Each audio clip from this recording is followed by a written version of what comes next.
morning tip. Good afternoon. It is October 23rd, 2023. You're listening to a Little Column A, Little Column B, hosted by Will Limnos and co-hosted by Zach Bishop. How are you doing today, buddy? What is going on, Will? I am doing excellent. The Patriots won. They beat the Bills. Out of all of the games that we've played in the past month, this is probably the one I expected them to win the least. I came in with zero expectations, just like last week. It was like, I'm not even going to be bothered to put this on the second screen. I'm just going to watch Red Zone. They'll check in. I'm sure Mac Jones will throw a pick six on the first or second drive. We'll be down, and we'll never recover. But no, we kick a field goal. We go up 3-0, and I think that would just might be what we have to do is we just have to get the lead. Then everybody gets confidence. But even going up 3, it was just that was a win in itself. Of hey, look at that, we're beating the Bills, and then we even went up 10, and then we were up 10 at the half, and still was just okay. And then I just assumed.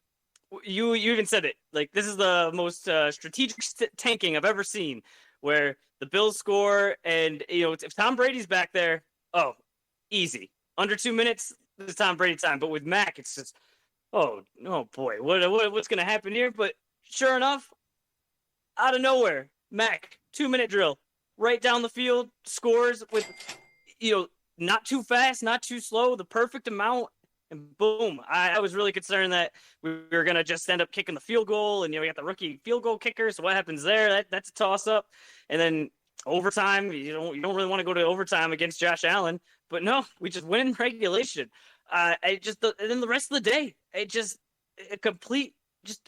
was so surprising. It was so surprising that it really just lifted my whole mood just for the rest of the day and just reminded me, like, winning is it's just so much fun than losing. It was a thought-provoking win, for sure. Just looking at it and being like, well, if we'd had this in any of the other games this year, like, we were in a lot of close games, and we blew a lot of close games. I think that was the more surprising thing of this whole game is that we not only gave out a couple punches early and actually got a lead, which we haven't done all year, but we took a punch and gave one back for the win. A huge drive at the end here, just making huge plays out of nothing. Just Stevenson looks great. Elliott looks better.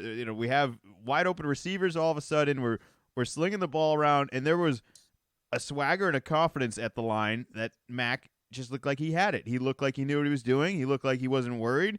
Everyone seemed to be on the same page. It was refreshing and thought-provoking to think of a whole lot of what-if situations, and it's not winning me over at all. I'm sorry, it's not. I want to have a whole lot more confidence in this team, but it's really like a good win that I'm celebrating the way we played. I'm enjoying that we played good quality football, but I'm not buying into this team at all. I'm not buying into this offense at all. I think these are just some Buffalo Blues at this point, and they're going to turn it around, and we are not. However, I joked with you throughout this whole game, like, we should have celebrated more earlier when we were winning and we were dominating, and then it got grim for a little bit. There was like, oh my God, we're really gonna blow this. Like, I didn't even I didn't expect to win. That's why I said we really should have celebrated more earlier when we were winning. We were kicking their ass for a little bit there, and I said last week going into this week that if there was a week to play Buffalo, this was a good one. They have now lost 2 in a row. Their defense gave up 29 points to the New England Patriots. That's not a good defense. I don't know. There's no way to sell me on that defense. That's concerning. And something just appeared off. I mean, even the turnovers were kind of strange. They don't always have the greatest running game. It just felt like Buffalo was missing something, and I don't know if it's injuries or just a partial hangover, or maybe it's perhaps what we are now is a huge trap game with everyone doubting us and expecting the New England Patriots not to show up. I mean, has everyone just marked us as a win? Is that what really happened here? I probably. I mean, you watch the way that we played the last few games. Just we couldn't score. Almost quite literally couldn't score. So the Bills are actually a good team. The past 2 teams we played, I don't think are very good. So I have no idea what got into Mac Jones, what got into the whole team. Then it comes out during the game that Belichick has signed an extension, but he signed the extension in the offseason. This is almost like with the times 100 with the Celtics signing Van Gundy and not announcing it. Someone had to discover it. It's like, how did someone discover this? Was there like a breadcrumb trail, and just there was one real reporter that was just really dedicated and just kept following it. Like, how is this not news? How is this not broken when this happened?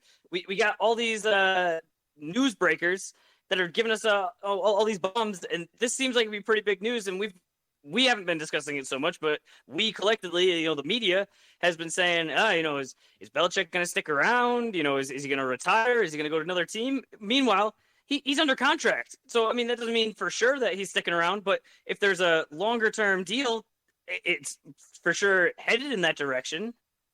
The news is weird that we didn't know about it earlier, but had we found out about it apparently when it happened in the preseason or summer, however you want to describe the timetable of all this, it wouldn't have been news at all. It would have been like, oh yeah, well, of course we're not getting rid of Belichick. Why would we do that? That's a ridiculous idea. It's more news. He's immediately going to go to another team and go against us. Well, that's. I mean, yeah. There's a whole lot of reasons you don't want to move on. And who the hell wants to replace him? Like, who are you? Who's signing up to say I want to come in and take over this after that?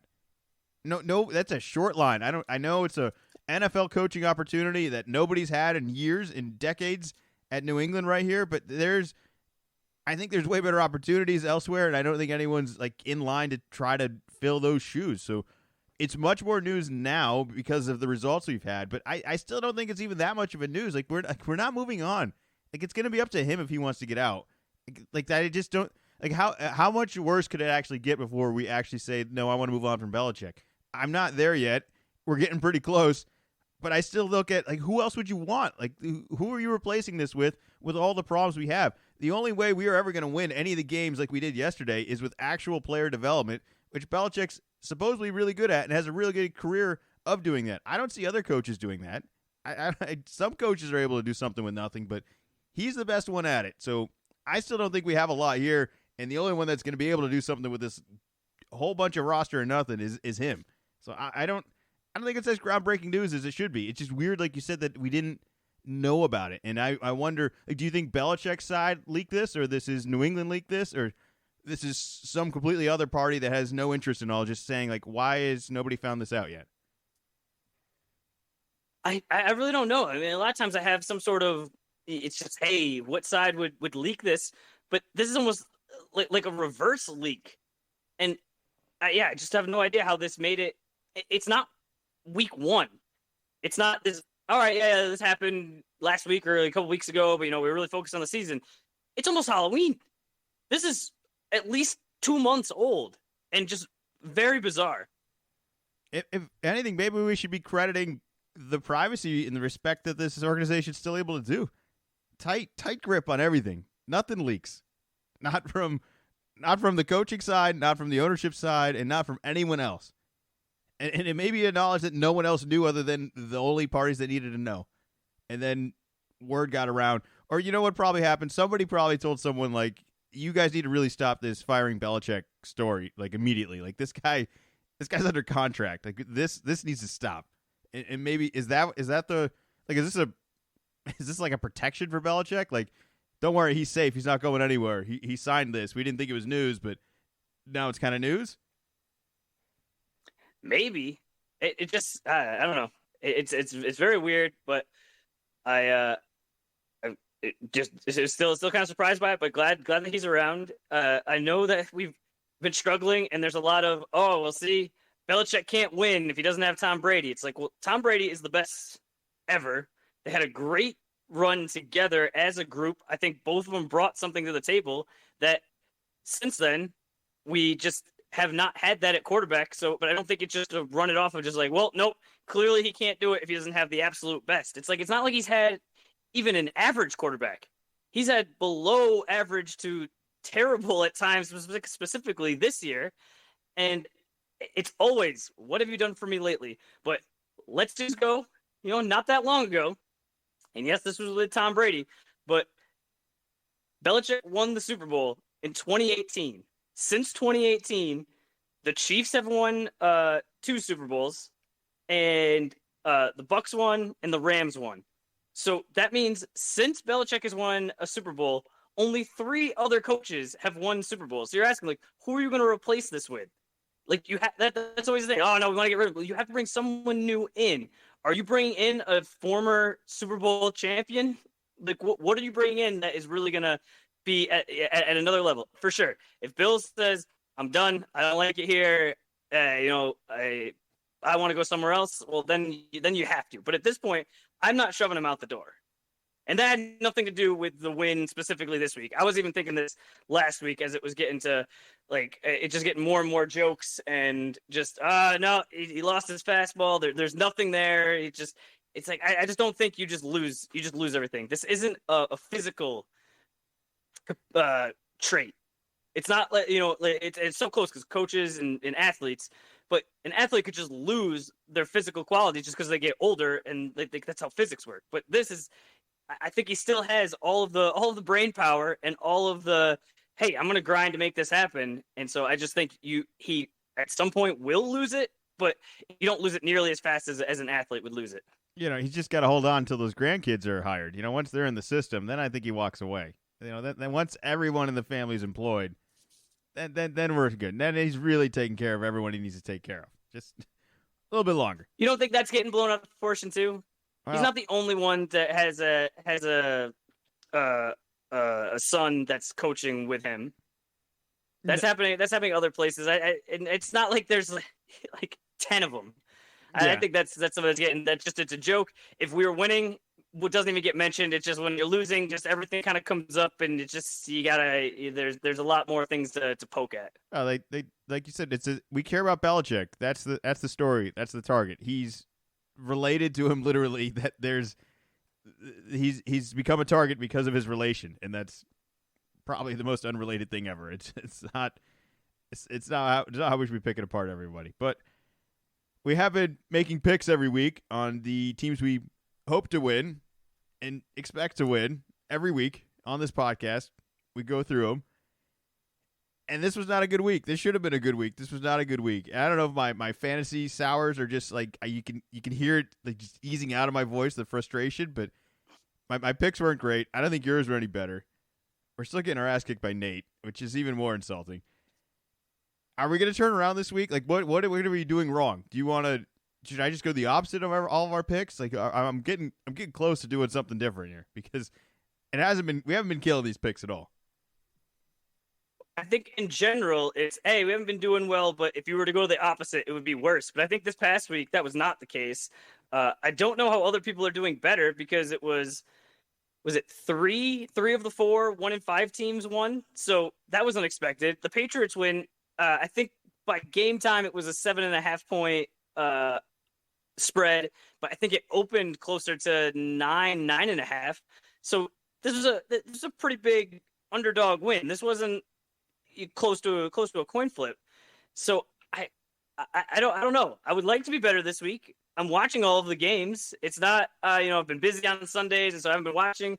I'm watching all the games. I'm listening to all the podcasts. I feel like in general I got a good handle on things. But then when the picks come around, it's bad. The only thing that is just like giving me life is that as bad as I've been, you've been just as bad step by step, which is still maybe even more confusing because it's not like we're picking the same teams. I feel like the past few weeks we've had a healthy, diverse picks, but somehow the way the teams and the math works out, somehow we're still both wrong.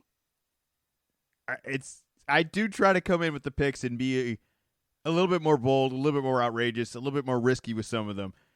And then to see that kind of results happen, but not for the teams you expect it to, or it just hit me. It started to add up a little bit where it's like I'm picking the wild stuff to happen, and it is happening. Just not the team I'm picking. Like you said, I could have picked any of the underdogs of those. I might have gotten one of them, but not going well. But we're going to do better this week, right? This is going to be the week. Kicking it off. I mean, at some point, we're getting to Halloween.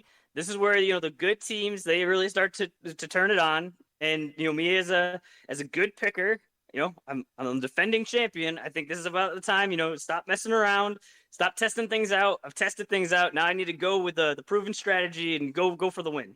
I didn't realize there was a championship belt at stake here. It's a champion. Yeah, all right, go ahead. Take the title. It's a podcast segment here. All right, you're not going to have me hanging this one up. Oh, was I not supposed to? It's already been hanging up since last year since I won it.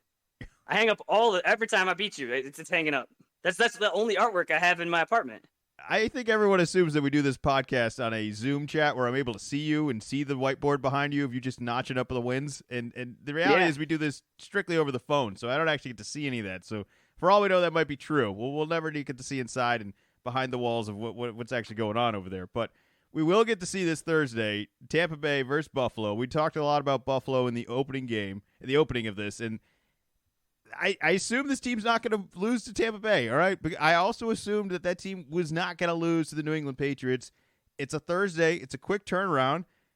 You know, I thought Baker killed me in fantasy, and then when I saw the final score, I was like, how did that even happen? This team only scored 13 points, and he had like close to 20 in fantasy. I can't pick against Buffalo, even though we have every reason kind of to. I just assume we get it back on schedule here. This is not a bad football team. They might have just gotten a couple bad performances. I don't know how to explain it because I can't talk myself into picking Tampa Bay, but I'm aware that Buffalo has now lost 2 in a row, and it looks like it's trending the wrong way. And this would be a trend that says they should lose this week. But I think the short week's going to kill Tampa Bay. I'll take Buffalo at home. Who you got? I'm also going to go Buffalo at home. Just the Buccaneers just lost at home to the Falcons, and like that division is just not very good. And at some point Buffalo's got to turn it around. I know that's what everyone said when they played the Patriots, but I think, like you said, that was a little more of a trap game. And now, all right, we got caught in the trap. Now we need to get out of the trap. But a question for you before we move on to the next one: what's up with this NFL scheduling where we have 6 teams on bye one week, and then this week we have no byes? Is this because it moved to 17 weeks? I don't ever remember there being, once bye week started, a week where there was no byes. I can't explain it. It's some fantasy algorithm that makes no sense to me. It's just, I think it's more. I think it actually has a relation to fantasy where it's like, you guys think you're all good at this game. Let's make it actually challenging. Let's just shuffle it up a little bit more. We'll make some random weeks where, and then in the TV scheduling too, where it's like Red Zone gets wild when there's not a whole lot of games going on. It's like, I'm just watching football. This is weird. I want to just see nonstop highlights. And with all the games going this week, I think that performs a lot better. I can't explain it though. There isn't a rest. Just seems odd. Like you'd want to spread it out, and so you have 4 teams off last week, and then you have 2 this week rather than 6 and 0. It was a odd quirk as I was filling out the picks for this week and was looking. It's like, 6-16. That means every team's playing this week. Oh, yep, sure is. Okay. Well, more football. More football. All right, going on to Sunday here. We have the Los Angeles Rams at the Dallas Cowboys. Cowboys coming off a bye. Puka Nacua continues to just get a whole bunch of catches. Unfortunately, no one else really got a whole lot of catches for the Rams as they lost to the Steelers. The running back situation is also strange where Kyron Williams goes down last week, so not a whole lot of, you didn't think a whole lot of news would have come beyond that other than like the backup behind him, the rookie, would eventually get the start, and that's not what happened at all. By Saturday, they had signed 2 former running backs who jumped the line, by the way, just skipped ahead of, I believe it was Zach Evans, who I had in my team. It's just everything went wrong this week. This is a disaster. But I can't figure out how this team manages to have offense and how Puka's the only one who manages to catch the ball when they have such a sloppiness of everything else on offense. I'll take Dallas coming off a bye. Micah Parsons is coming around the corner if he's healthy, and he's going to eat up the Rams at home. So I'll take Dallas. Who you got? I'm also going to go with Dallas. Rams coming off the loss to the Steelers. You mentioned the running back issues. Yeah, I just think they're starting to get banged up, and they have some of the guys.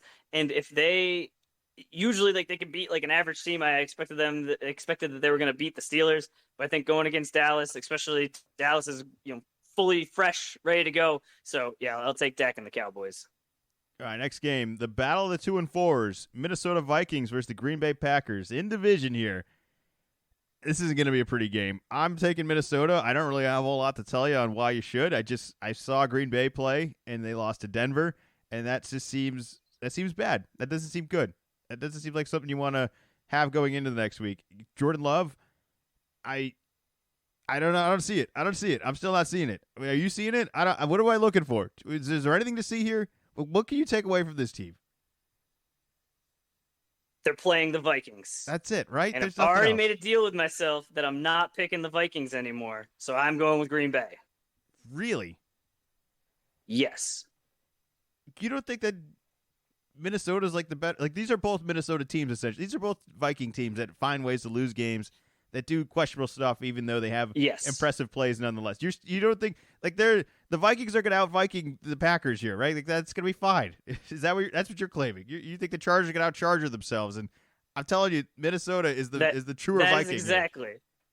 That's exactly why I'm going to go in and you just, all right, Kirk Cousins, all right, yeah, the Vikings, they got some guys, yeah, they should win. They're really good last year. And then no, you pick them, and then on Sunday afternoon you go and look and you say, why did I pick the Vikings again? So I'm not doing it anymore. I'm not going to drive myself crazy. We mentioned before this pod that we've been struggling with picks, so the Packers just lost to Denver. This rule. You don't.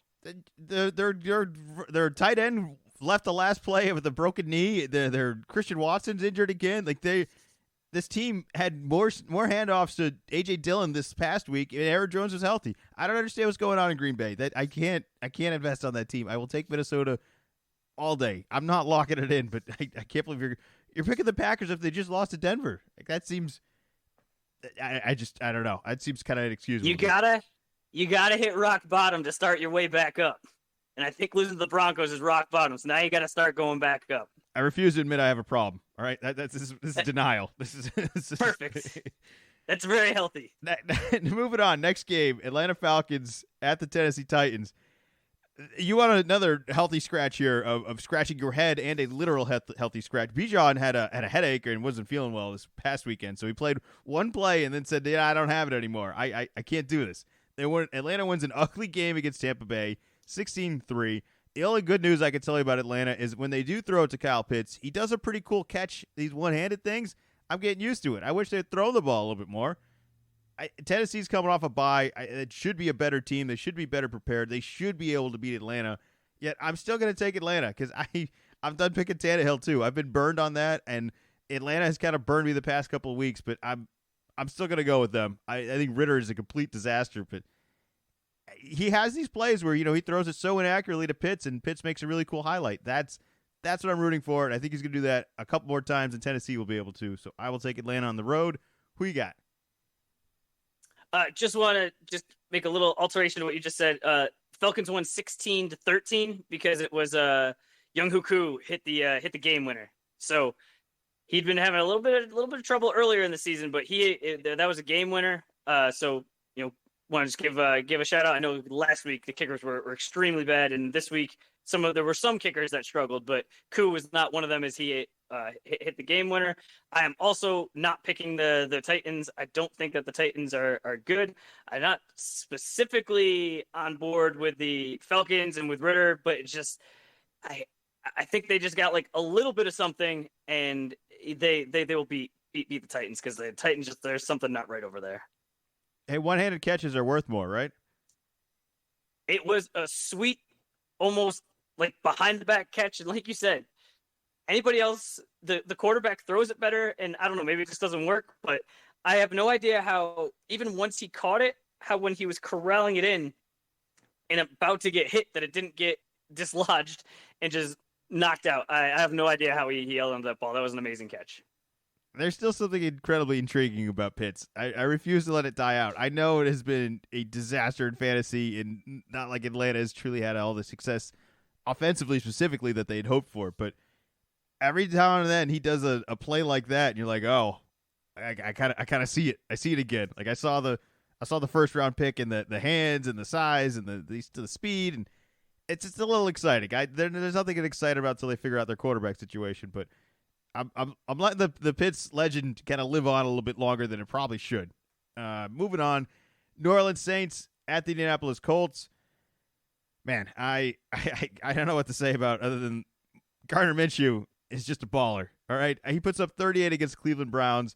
Almighty Cleveland, the defense that everyone's feared, that I have stouted and thought that this was going to be a really big deal the whole year.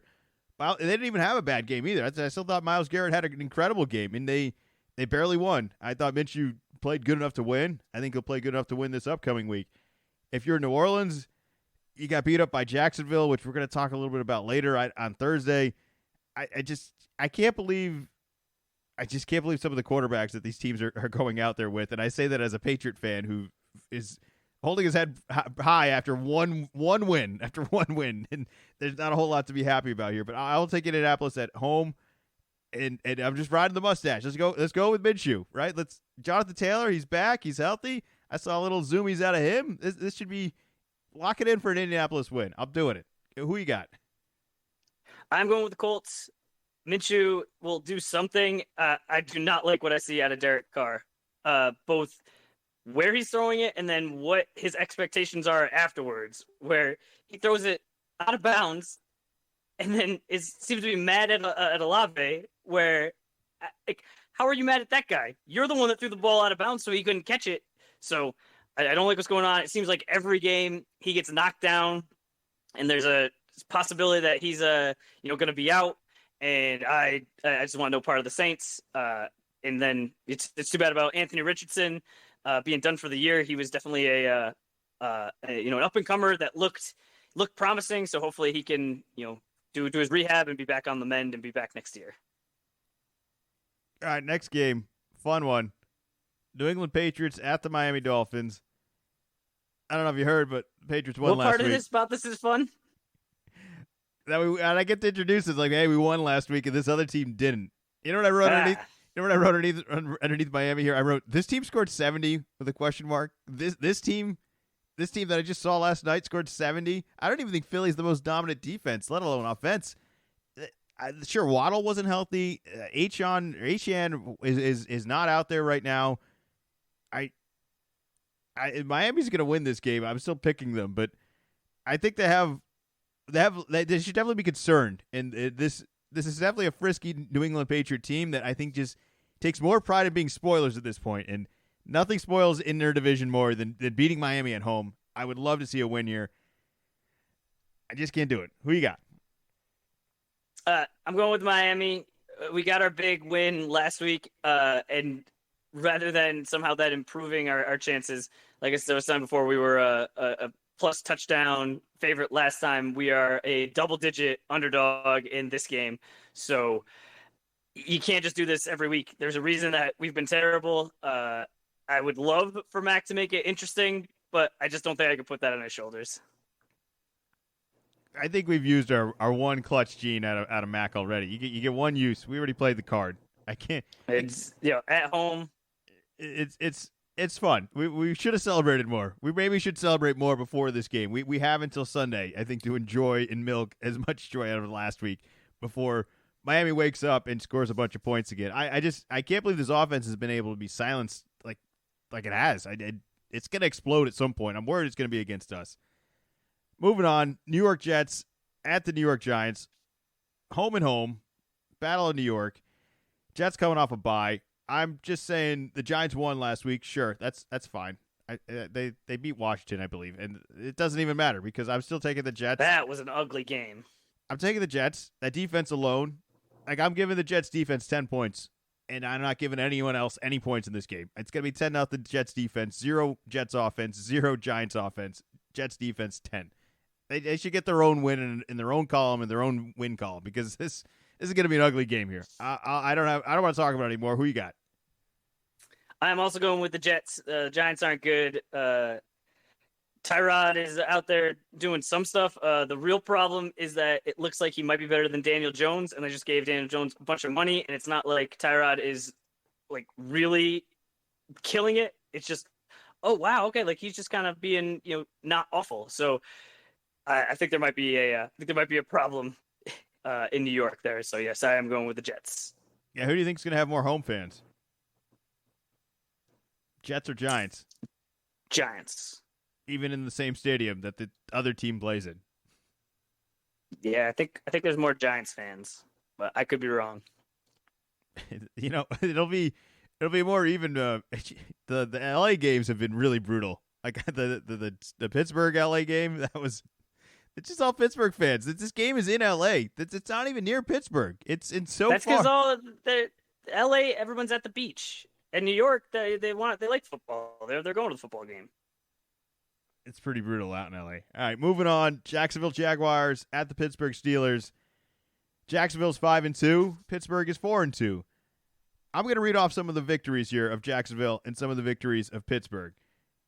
Jacksonville won this past week against New Orleans, 31-24. We could go up and down and talk about how bad New Orleans it's just not that great of a team. All right, next win, 37-20 against the Colts. All right, I don't even know which quarterback they played, but either way, it's just the Colts. That's really not a great win. Then they beat Buffalo 25-20. That's better, but Buffalo just lost to New England, and I know we're Pats fans. I'm just gonna let that say what it says. And then they also beat Atlanta 23-7. Those are 4 questionable wins. One that you could argue is pretty good. I'll hold on to the Buffalo one. I'll give you that. But the other 3, not great. Losses, they lost to Houston 37-17. They lost to Kansas City 17-9. So I don't even know how good this team is. You go by the record and it's like, well, you can only win the games that you play on the schedule, but I don't think any of these wins are worth really anything. You go to Pittsburgh, it's the same thing. They just beat the Rams 24-17. They beat Baltimore 17-10. Now, Baltimore looked better. I'll give you that. But the team that they beat really wasn't that great. They beat the Raiders that weren't great, and they beat Cleveland that had that weird fluky game that easily could have went another way that Cleveland probably should have won. And they also lost to Houston 30-6. And they lost to the Niners 30-7. So one of these teams might be good, or one of these teams is probably going to make the playoffs. I don't know which one it's going to be. I out of the wins I just tallied up here, I would guess I came to the conclusion that I was more impressed with the Steelers ones, but there really isn't anything impressive about either of these teams. And I could see you make an argument for Jacksonville, but are they going to beat a real team? And is this win even going to count as a real win? Because I think these are 2 phonies. I'll take Pittsburgh at home, but I wouldn't be feeling great about either of these teams. Who are you picking? I'm going with Jacksonville because I think that Pittsburgh are the phonies. One of them is. One of them is. I was out on Jacksonville coming into the year, so I think I've just chosen to continue to pick apart them, and I was in on Pittsburgh coming in, and that's been a shaky start. And somehow they are 4-2. You could convince me that this team hasn't won a single game this year based on every highlight I can recall from this whole year. Can you recall oh yeah, Pittsburgh, other than a massive bomb play? I was surprised when I went through and looked. Steelers are 4-2 with Kenny Pickett. Ugh. I don't know about that. That seems pretty shaky. And you just read off, and not like the Jaguars wins are much more impressive, but I just think the Steelers are. If they continue on this run, they could just kind of be in that Giants Vikings category from last year, where it's like I don't know how they keep tripping their way, failing upwards, but I don't think they're for real. They might not be. If your offense is not an offense until you get desperate and you just throw a couple Hail Marys and then suddenly it's like, no, see, that's offense. That's how you do it. It's a numbers game. Just gotta throw the ball to Pickett, and Pickett's is like 700 times, and then eventually it'll just work this one time. It's crazy. It's crazy that I don't know if it's coaching or what, but they're winning games that I don't think they have any business in winning, and they're gonna do another one this week, depending how you feel about Jacksonville. Moving on, Philadelphia Eagles at the Washington Commanders. Philly's 6-1, taking care of business. A.J. Brown, monster. I have nothing nice to say about Washington. They lost to the Giants, who we both agree not very good. Gonna have to do a lot better offensively. This Washington team was putting up some points earlier in the year. They only put up 7 against the Giants. They're not gonna have any chance against Philly if you're only putting up 7 points. I'll take Philly on the road. Who you got? I will also be going with the Eagles. They really manhandled the Dolphins in that high potent offense, so that was impressive. As well as, I don't know how much longer Howell is going to be able to stand back there. The record for most sacks in a season was David Carr in 2002 with 76. I believe I saw he before this game was on pace to get sacked 96 times, and then he got sacked more, and now he's on pace for the season get sacked 97 times. So not just breaking the record, shattering the record, and that's only assuming if he can stay out there. So they really need to figure out that line, and he needs to get rid of the ball sooner, or he is not going to be being the quarterback for much longer. So he better look out for those Eagles coming in. It's not going to be a pretty game. Yeah, I thought he looked all right. I've seen plays where Howell has made it. Holding on to the ball is definitely concerning. But I think his receivers, he's got a lot of help that Other quarterbacks, I think, wish they had. Like, I think other teams wish they had a McLaurin or even, I mean, it was Curtis Samuel has been kind of coming alive a little bit the past couple of weeks, or any of the running backs between Gibson and was it McLaughlin? I think is a new one they got on there, and then Brian Robinson's only I think on his second or third year. Like they have some weapons on here. I just got to get rid of the ball, or not throw the ball to the other team. It's kind of important to offense. Moving on. Houston Texans at the Carolina Panthers. Both these teams were on a bye last week, so not a whole lot of new news beyond anything other than I think CJ is the better rookie, and I think Houston's got a chance to really turn this season around. They are 3-3. This could be above 500. Carolina is 0-6, and no reason to turn this around at all. No reason. Just lose them all. Nothing happening here. I'll take Houston on the road. Who you got? Give me Houston on the road. Panthers have won. Don't see it happening this week. Next game, Cleveland Browns at the Seattle Seahawks. Cleveland, I know they won, but they also gave up 38 points to Gardner Minshew. Their quarterback situation is unexplainable in a lot of different ways. Of one, the disappointment of Deshaun Watson, and then the concerning he goes out. They're on a bye last week. The week before that, he's out with a shoulder injury. Everyone coming into this game is like, all right, he's back. He's doing all this. He doesn't even have an injury designation going into the game, which, he might have been 50%, might not have been 100%, but he didn't come in as like a questionable guy at all. Gets knocked around in this game, goes into concussion protocol after playing a miserable first half almost. I think he goes out halfway through the second quarter. I think two interceptions. It wasn't even that. Look, the turnovers are brutal. They happen. All right, mistakes. Other defenses make plays. It's fine. It was just that there was no upside of, like, who are you throwing it to? What are you? Nothing positive happened to the point where he doesn't even make it back out of concussion protocol. He clears it to the point where they acknowledge and even have to say on the broadcast he does not have a concussion. And then it was, all right, so is his shoulder re-aggravated? Can we just get a report on that? And then it's kind of like lightly said that his shoulder wasn't bothering him, but it didn't sound like they really slapped the injury designation on him either. And they kind of benched him, right? Like, is that what happened here? They benched him. And the worst part about all of it is I think they were better off benching him. And I thought PJ, who came in, had a better game than he was having. And they had a chance to win that game, and they did win that game. Now, I just say that the Cleveland defense against whatever Geno's bringing this week is going to win. Like, good luck, Geno. I really do wish you luck. I hope you survive to manage it out of this weekend. Because just whoever the quarterback ends up being on the other side, Geno will probably be better than. But that quarterback doesn't have to face the Cleveland Brown defense. So I will take Cleveland on the road, even with all of that, even without Watson. I'm done with Watson. Let's not even start him. Let's just act like we didn't even trade him and that there's just damaged goods at this point and that it's over. I've seen enough. I haven't seen it ever come back. I don't think it is going to come back. So I'm out. Let's move on to the new quarterback regime of whoever it is, and that's all Cleveland needs. Just someone out there. Who you got?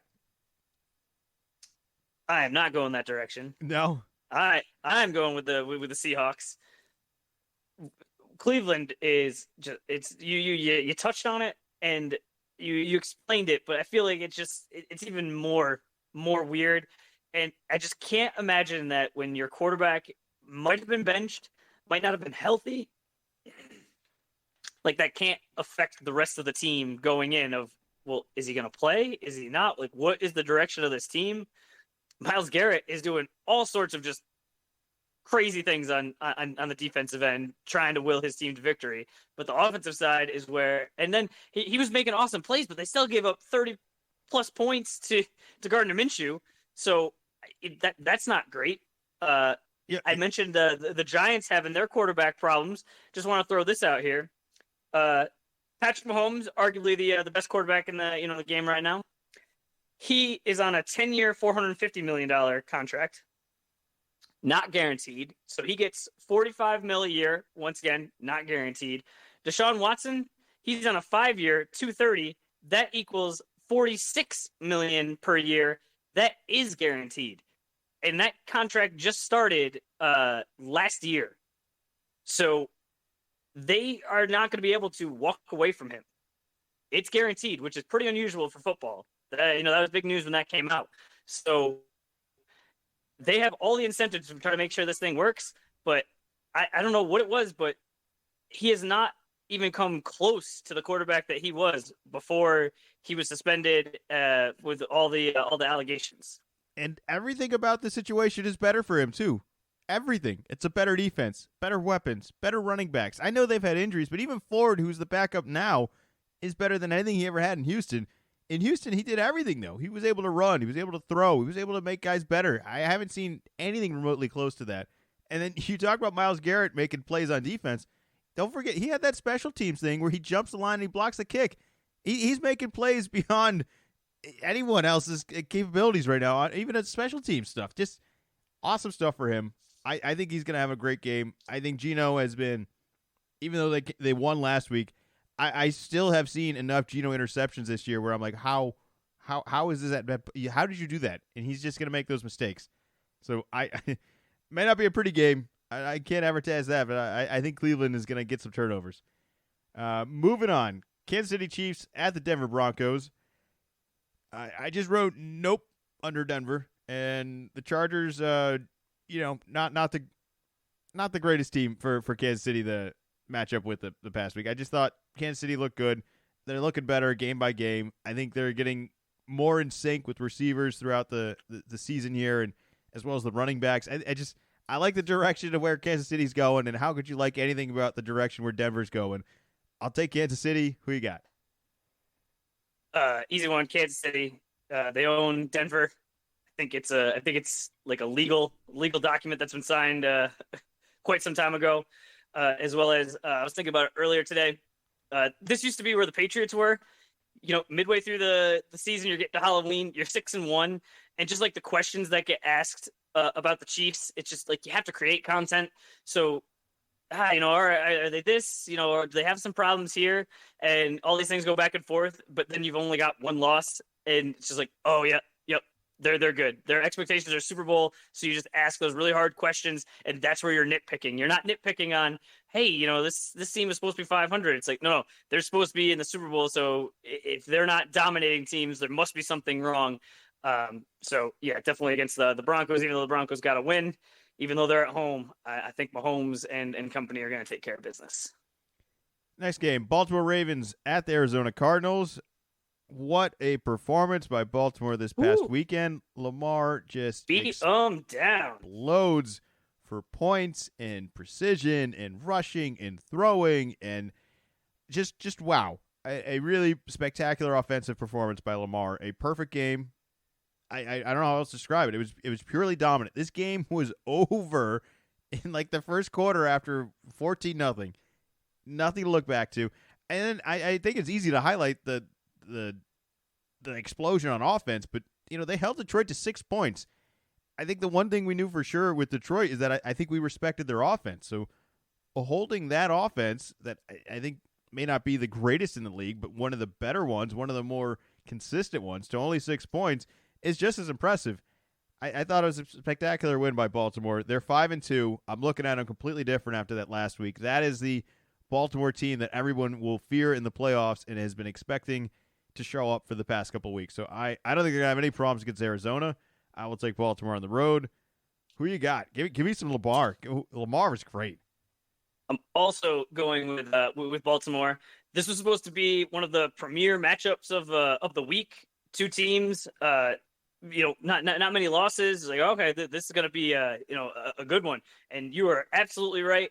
Just to get one step further with a stat, I believe it was the Ravens had scored 28 points before the Lions had gotten a first down. It was an absolute shellacking. I know that Lamar has had some problems and just the Ravens in general, but I don't think that the Lions, if you look at the teams that they beat, they got Kansas City right at the very beginning of the year, but their wins aren't incredibly dominant. So I think even though like the Ravens beat them, but it was still, if you're a Lions fan, you gotta start. I think you were starting to think, hey, we might be the best team in the league, and then when it's not just a loss. I have the wins. It's just an absolute beatdown. I have the wins. I wrote them down. I was going to wait till we got. They're the Monday night game. They're the last game. But just for cohesion, I'll tell them to you right now. Okay. These are the Lions' wins. They beat Tampa Bay 20-6. They beat the Panthers 42-24. They beat the Packers 34-20. They beat Atlanta 20-6, and they beat Kansas City 21-20. That was week 1, which feels like last season at this point because that isn't the same Kansas City team anymore, and this isn't the same Detroit team I imagine anymore either. But those aren't great. And then the losses, they lost 38-6, and they lost 37-31 to Seattle. Seattle and Baltimore, it looks like they lost to. Yeah, they just lost to Baltimore. Yeah, they just lost to them right now. That's this week. Too many stats written down here. It's just, but those aren't good teams. All right, so Tampa Bay, Panthers, Packers, Atlanta. Those are 4 wins that, you're supposed to do that. And I know you're limited to what your schedule gives you, but I don't think you should be scared of this team. Is really what I'm saying right now. Like this Detroit team is very beatable. and those 6 points, those came in the fourth quarter. So, almost, figuratively a shutout. But you just didn't show up. So luckily for the Lions, this only counts as 1 loss, but they're gonna have to get their act together, and we're gonna find out was this the blip, or was this the hey, this is really showing everybody what kind of team we actually are. Moving on. Next game, Cincinnati Bengals at the San Francisco 49ers. Oh, Ravens are my lock of the week. Sorry. Lock it in. And did you listen to Simmons talk about how the dominant team of the week before has lost the following week, regardless? It was like a ridiculous stat. It was like whoever had the massive blowout the week before lost the following week. I think Dallas beat. I think they beat the Jets 40-0 or something, and then they lost. They lost to Arizona the next week. That's if you go throughout the season, that has happened every week. And I think Miami put up 70, and then they lost to Buffalo. I forget what the other one was, but here's another one here. Baltimore beat Detroit 38-6, and now they play Arizona the next week. It's a weird trend. I don't think it's anything trending truly, but it is a bizarre stat that a dominant team that has scored a ton of points on average this year has lost the next week. Lock it in. I'm willing to go against the trend. Still, you can't shake it from me. I could easily move it to the Chiefs, but I don't even think the Chiefs one is fair. Like I said, that's a legal contract that the Chiefs are going to win. That they own Denver. It's just it's impossible. So I don't even think was fair. So to make it fair, I'm still Baltimore. Lock it in. Next game, Cincinnati Bengals at the San Francisco 49ers. Niners playing tonight. Cincinnati on a bye.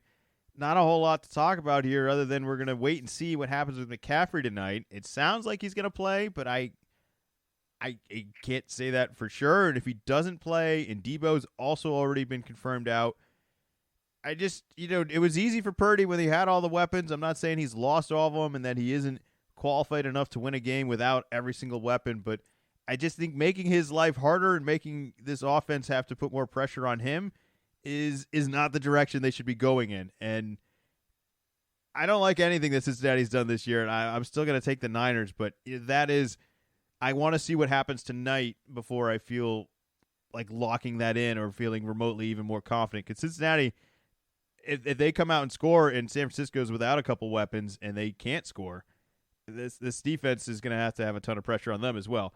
I'll take San Francisco at home, but kind of a wait and see on how tonight goes as well. But who you got?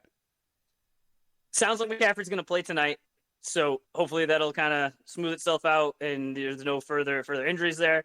I totally get your concern with Purdy, where just hasn't even put in a full season as a starter, and coming off his first loss in a very long time. You lose those weapons. It's tough to adjust. And like you said, they're playing tonight, so see how that goes. But I am going to go with the 49ers. But boy, would this be a statement win for Joe Burrow and Cincy to say, hey, we're for real. We are back to go into San Fran and get a win, even if the 49ers skill position players were still a little banged up. Now's the time. I don't know what Cincinnati's waiting for. This needs to happen. They're 3-3. It's are we in it or are we out of it? It's going to start happening real soon. So that's a huge game for them. Moving on, next game, the 2-5 Chicago Bears versus the 2-4 Los Angeles Chargers. This is our Sunday night game. This is what we work hard for all week. It just reward to watch some good Sunday night football. And we get to see Tyson Badgett or whatever his name is. I can't believe this is the game. I don't want to ever have to be forced to watch the Bears in any individual game, way in any form, any way of it. I don't want to do it at all. I don't even want to talk about them, to be honest. They won this past week. They beat the Raiders. They embarrassed them. I thought Foreman had a great game. But I really just want to talk about the Chargers. I think they're going to win this game because the Bears are terrible. But, this is the ugliest talented team I've ever seen. This was like a beauty pageant. They would crush the talent section, but they would just be unseeable on an ugly attractiveness. And I can't imagine the Chargers blowing this, but that would be the most Charger thing, would be blowing this. I'll take them at home. I don't know how anyone should have any expectations out of this Charger team. They're just not that good. They're just not. They have talent, but they're not good. They're ugly. This whole team is a mess. What's the good news is that they play the Bears, right? Who you got? Not only did they play the Bears with their backup quarterback that is just rising to stardom. I mean, this guy, it's been documented pretty well all week that he's a D2 quarterback. The last time he played, it was like a school for minors. It's like, wait, a school for minors? I didn't even know that existed. And they have a football team, and he's going from that to filling in for relief to then winning as a starter, and then the next jump is you're playing on Sunday night. This is crazy. Played pretty well last week, slinging it around for a guy that just kind of came out of nowhere that no one knew about 2 weeks ago. And Justin Fields, it seems like confirmed, definitely not going to play. Still has the dislocated thumb, so it's definitely going to be him. So I guess you're just the Chargers have to win. They have to. They have to. All logic, it can't blow. If they lose, well, first of all, even if they do lose, if they lose and you pick them, I'm not even going to be comfortable with that. I'm going to want to know what you know. You know something I don't know. I can't even accept anyone, not let alone you, saying I think the Bears are going to win this week because I don't know what you base it on. You base it on them beating the Raiders, who we're going to talk about next. As the Raiders just lost to the Bears in an embarrassing fashion with a quarterback that's older than our ages combined. Somebody help them. That team needs help, and that's not a compliment to Chicago. You beat a team that's on their last strings. That their best option was playing Brian Hoyer at starting quarterback. I don't have anything good to say about the Bears. So it doesn't sound like we love the Chargers, but how could you pick the Bears? Somebody's got to win. You know what the good news for us though is? There's Rick and Morty on Sunday nights and Billions finale. We're not quite ready to transition all the way, but there will be basketball on, and you will be able to watch the Hawks at the Bucks during this game, as well as Wemby will be playing the Clippers later on during this game. So if this game is a complete terrible dumpster fire like we're expecting it to be, there will be something that you can just easily switch over to that is also sports. So don't want to step too much on our next segment, but that's the good news is that it's not just going to be football, and if the football's bad, you just have to eat it. These teams will be lucky if I even watch their score. I might not even watch the box score. There's nothing to see. Wow, here. That's rough.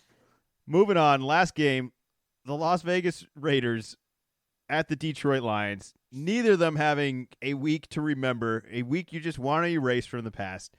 I talked about how Detroit has a lot of suspect wins, and I know that you get to play the guys that are on the schedule. I understand that, but if they can't blow this one. This is very much like the Chargers. Detroit can't lose this week. They just can't. I don't care who the quarterback is, if it's Garoppolo, Hoyer, or the rookie. I don't even know what the right decision was to do for the Raiders. I just thought whatever decision you did would put you in a better situation than you've been in, because that just wasn't good. Last week was awful. That's embarrassing that Hoyer started. I can't begin to explain on what was the conversation in thinking this is our best chance to win. That is bleak, right? If Hoyer is your best chance to win, that's bad. That's bad. I'll take Detroit at home. I know they got smacked by Baltimore. They didn't even get a touchdown the last week, but they're in a much better situation than the problems I just described for the Las Vegas Raiders. Who you got? Give me the Lions.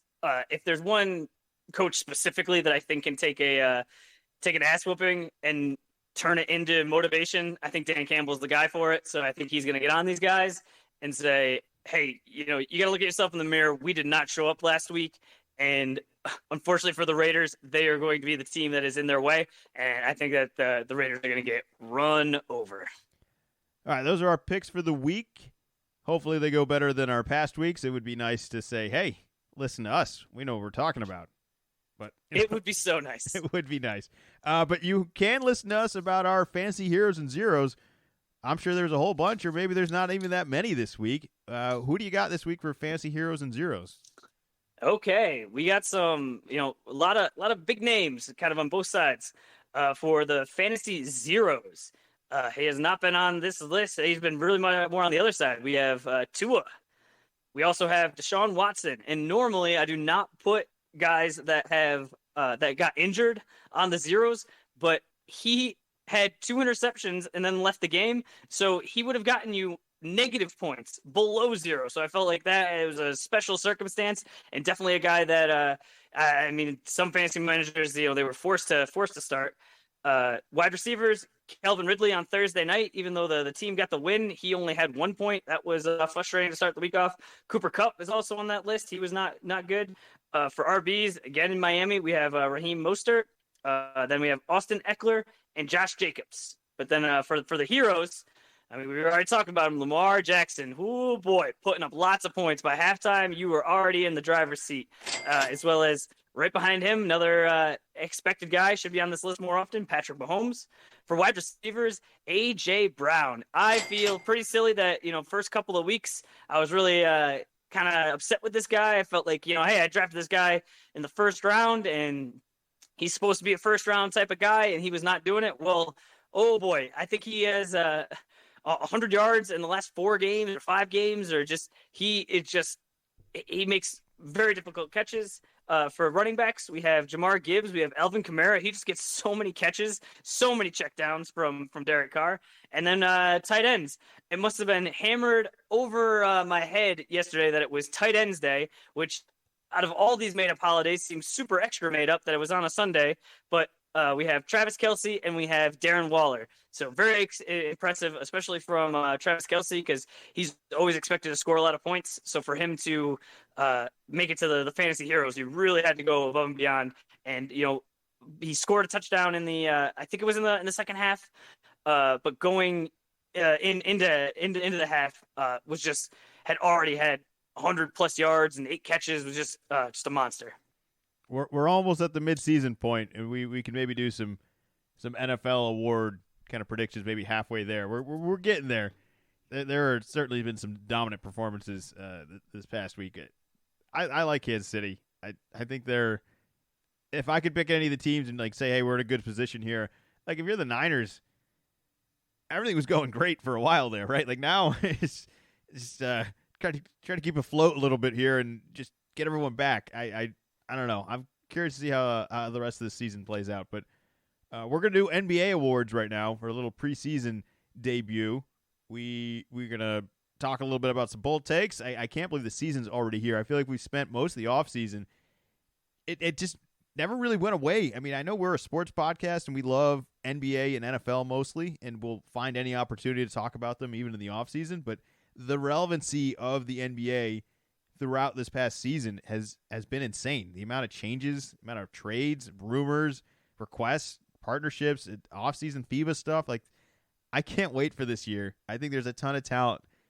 I also think that there's not as many, who are the guys that tore their ACL last year and are making their way back? For the most part, I think mostly everybody's healthy, and I'm very excited to see this year of what a healthy battle looks like. There's a lot of talent across the board here. I think would you just start with the MVP, or do you want to do some bold takes first? What do you want to go with? Just wanted to add something while we were talking. Breaking news: Giannis signed a 3-year extension with the Bucks. Good for them. Good for them. He made his statement. They responded, and it seems like he came through with what he wanted. They wanted them to make a move and make them more competitive for a championship, and they didn't hold back. They if anything, they acted faster than I think any other team would have. Like they could have pulled this Dame trade halfway through the year, and I don't know if it makes as much sense, but I give him credit, and I give him credit for kind of coming through and saying, I don't even want to wait and see. I'm in. So good for him. Good for them. Let's start. Let's do the MVP. Let's do the MVP first. Yeah. So MVP was won by Embiid last year. And I think a lot of arguments have been made about how he had a disappointing playoffs and didn't certainly live up to the expectations, and that may be a little bit team-related as well. All that being said, I think he's actually in a better position this year to try and win it back again. I know that sounds wild. I'm not necessarily picking him to do it, but I'm going to make the argument on why he's my second most likely to win the MVP this year. All these other guys, especially Jokic, like Jokic is on a good team, and I think everyone wanted to kind of knock the B+, C+ players on his team and not really having another true all-star A. But Embiid doesn't have that either. And I think Embiid's going to have a chance to put up even more numbers this year and be even more dependent on him than anyone else. Versus I think Jokic might coast a little bit, and I don't even blame him. I think he knows that nothing really matters until the playoff starts, and there's not really any reason to fear anyone else. Like I think they trust the way they play. I think Jokic is the easy number one choice and should be predicted to win, but I'm feeling Embiid. I think he's actually ended up having a huge year. I think he's tired of everyone talking about all this. I think the Harden situation is completely unfair, and there's either a scenario where Embiid like gets injured and doesn't play this year, or plays awesome and possibly asks for a trade this year. But I think Embiid is going to be spectacular this year. I think it'll be his MVP to lose, and it's much more of a process of elimination. I think there's a lot of good teams that have multiple All-Stars, and that you make the argument of like, well, what does Embiid have for help? So I'm going to the Embiid. Who did you have for did you make like a top two? I wrote two down for everyone in case we had the same one. I could give another take on something. But did you have either of those guys written down? For a competition I have with my brother, one of our top listeners, Nate. We do a competition, so I have top five for every award. So I had Embiid at 4, and I had Joker at 3. I just think that last year, when it really came down to it, Joker just kind of like avoided it on purpose. So I think if that were to happen again, and I think that the people giving the award are going to say, well, hey, if you don't want it, like we're not going to give it to you, so we're going to look elsewhere. And I think just last year, but those two going head to head was just exhausting. And Embiid is going to have to go to another level. And I just don't think he's going to be able to go to another level, especially with Harden not playing. They're not going to be able to fill that spot necessarily right away. So I think the team is going to struggle a little bit because they're not going to be at 100%. So that's why I had him down at 4. You want to read out the rest of your 5? Sure. Number 1 is Tatum. The past few years, the team that the MVP has come from has not necessarily been the top team record-wise. I think that this year we're going to go back to it. I think the Celtics are going to have the best team. Tatum is going to be the best player on that team, and so he will be the MVP of the league. That all sounds great. I think we're devaluing the guys he's going to be playing with too much on that. And there's a chance that he really is. I do think he is the best player on that team. I just think there's a lot of other guys that are really good on this team that he's going to be playing along with.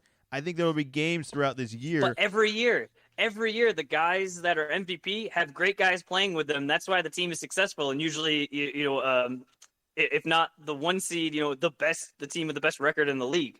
I just think there's an easier argument to be made that there will be nights where Tatum will not be the best Celtic on the floor. There will be nights where Brown's better. There might be nights where Porzingis is better. There might be nights where Drew Holiday's better. There might be nights where Derek White is our best player. And that sounds like a concerning statement, but I don't think that should be anything alarming or concerning. I just think they're going to go wherever the hot hand goes, and we got a lot of guys that are going to be open because of the multiple threats we have. And we're going to punish teams offensively. I wouldn't be shocked if the Celtics led in points this year. I wouldn't be shocked if there are games where we go so ice cold and shoot so many threes that we have no chance of winning. But I just have a lot of respect for the rest of the roster on Boston, and I almost feel like picking Tatum to be MVP is kind of insulting to them. I'm all for the success, though. That sounds nice. Let's sign up for that. I'm all for the winning. Let's do more of that. Uh, I agree. And then my fifth was Steph Curry. I think he's for sure relevant. And I actually think he's approaching a point where he's getting more value on his shoulders because of the devaluing of his teammates. Like his team's gotten worse. They've all aged. Nobody's. Yep. Draymond's coming off of an injury. Clay is not the Clay of old. So I think that Steph is well liked. So hasn't where like Tatum would be new. The other guys on the list have won the award recently. So I could see it getting him getting back into the mix. I think people would relish the opportunity if this was kind of a little bit of a a last swing by him to say like, hey, I still got it. I'm still the best shooter. I could still be argued as the best player in the league. I don't think you could argue for any other All-Star spot on the Warriors. I know they gave it to Wiggins, and it was Clay for a little bit here, and then it was Clay and Draymond and Steph for the longest time. And I think Steph's kind of the lonely All-Star on that team right now, and that could be a lot of MVP votes because it's a weird formula. We've talked about this in the past where it's like the Tatum thing you just said. All right, best player on best team. That's kind of how it should be. It's not that. It's a campaign. You gotta get votes. You gotta have a justified argument, and sometimes you're like punished for having good teammates. And I don't know if that's the right award, but I think the All NBA teams do a better job. Like Tatum first team All NBA. That should be. Let's write that in right now, right? Like that's I'd love for that to be a permanent marker and that to become true. I would love the MVP award, but for me that is far more attainable and far more of like, hey, he really was one of the top 5 players in the league this year. Who cares if he campaigned for an MVP vote? All right, moving on. Rookie of the year. We got a couple exciting rookies. I don't know if you've heard of Victor Wembanyama, who has been just electrifying to watch. There's always something unexplainable about his size. These blocks defensively that he's making. The block he had on Wiggins where he just jumps 10 feet in the air and like catches the ball. That's insane. That's exciting. Scoot Henderson, another very, very exciting rookie. Brandon Miller, exciting rookie. I'm not picking him, though. I'm actually going to go with Chet Holmgren, who's like the second-year rookie. I don't know if that's even the right terminology of it all, but he was out all of last year. He's back this year. I think he's going to have a good role on a good team that is going to be really exciting to watch. And I'm not sure Scoot is going to be on that exciting of a team to watch or that good of a team. And I think Wemby, as much as I think he's going to be an immediate impact when he's out there, I worry that the Spurs coaching staff is going to be so fragile with him and so protective of everything that it's going to be Wemby's got a paper cut. He's in a room. He's in a bubble wrapped room. He can't even get out. Like we're resting him. We're taking it easy. I think there'll be a lot of highlights for Wemby. I just don't know if he'll play enough games. Whereas I think Chet already sat out a whole year and is ready to go. And that team is going to try to be ready to go as well. So I'm going with Chet. I just think that's a better argument for a team that will have slightly a little bit more success than the other teams. Who'd you pick for rookie of the year? Or you want to go 5? I don't care. You can give me your 5. You want me to go from 5 to 1? Yeah, or do you want me to go from... Well, did you have any of the guys I mentioned? Where'd you have Chet? Was Chet on your list? Chet I had at number 2. Number 2. All right. Almost in agreement. I got Wemby at 1, Chet at 2. Both those guys, they're in the West, but they're playing, more kind of middle of the country. You're going to get a chance to see them. I think Wemby is just going to have highlight after highlight.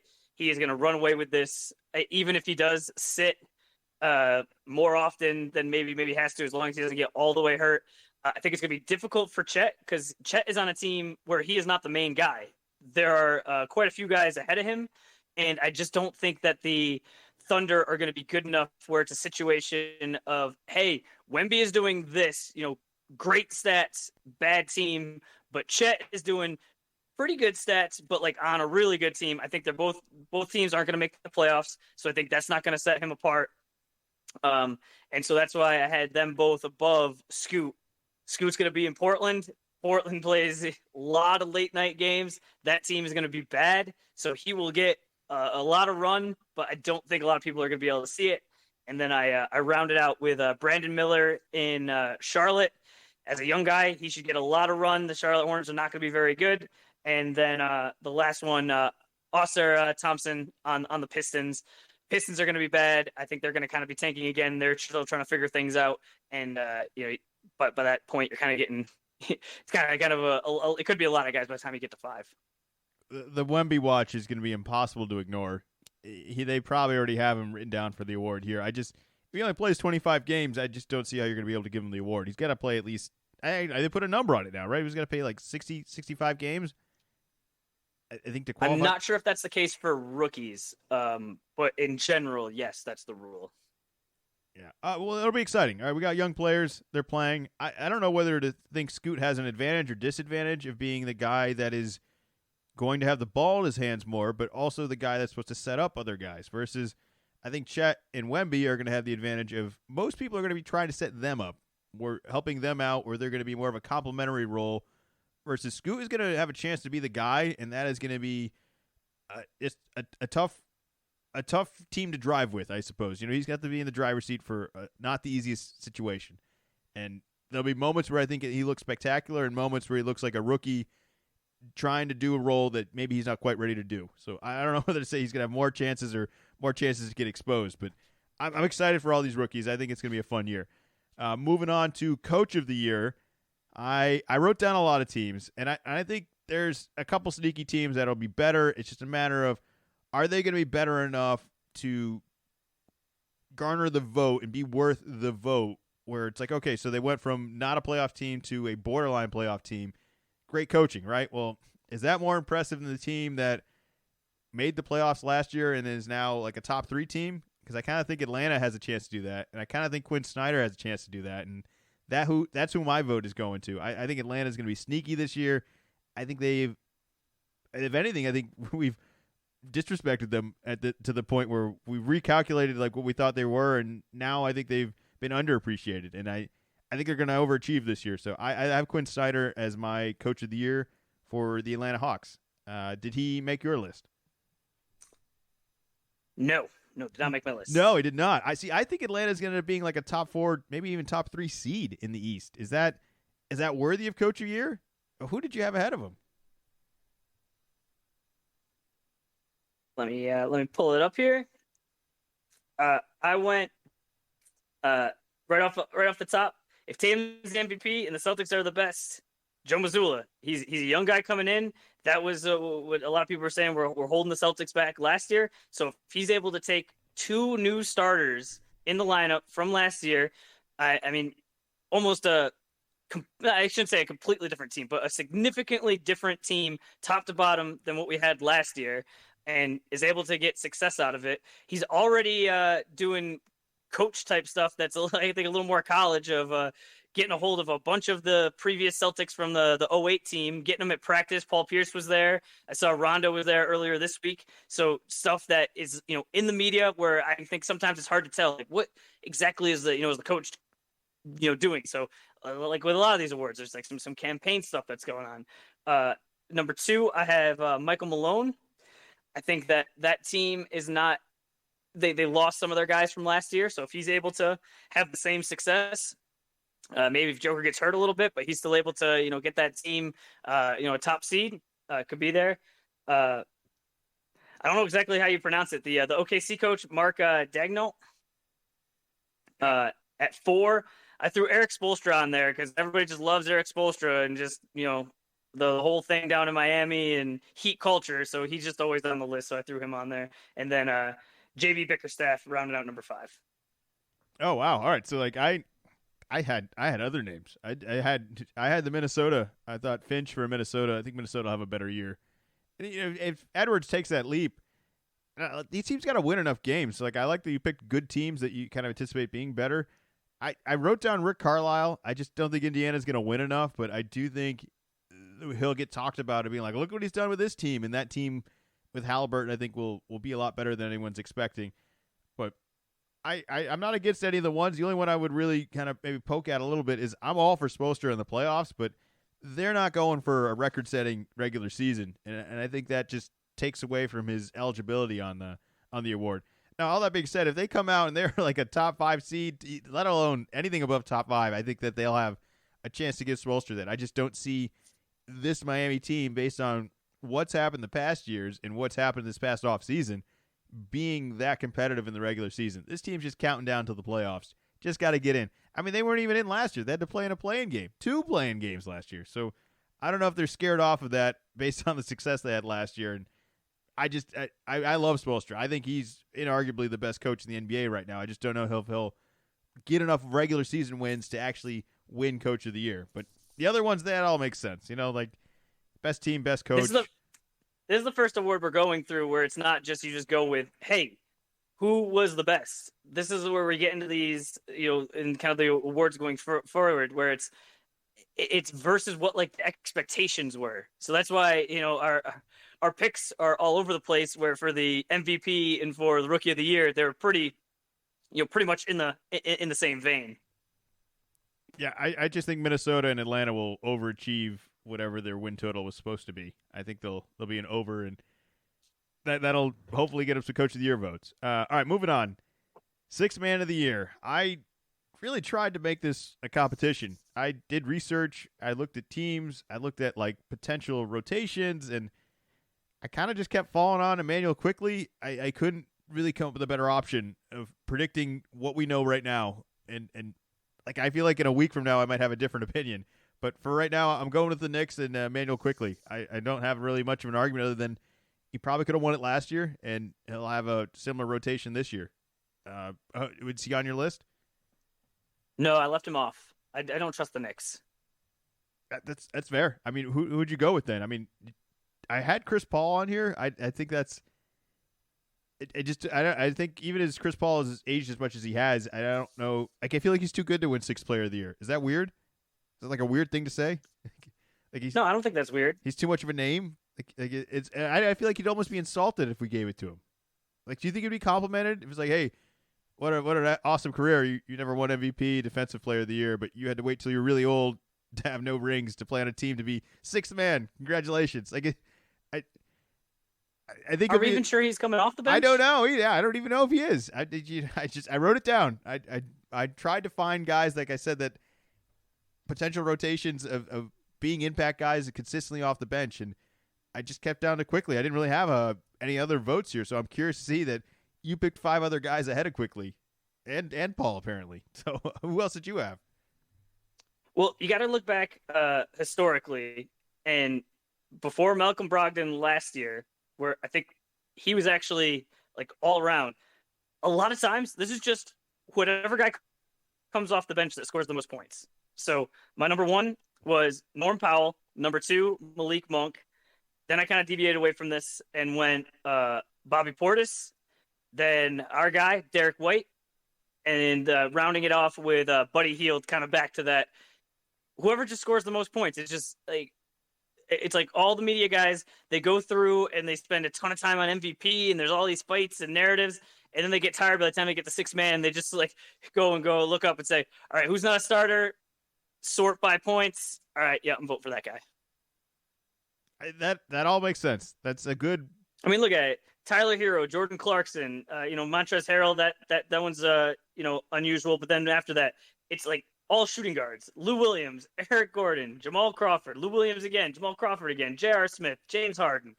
Like, it's just who scores the most points. Defense, all the other stuff historically hasn't mattered.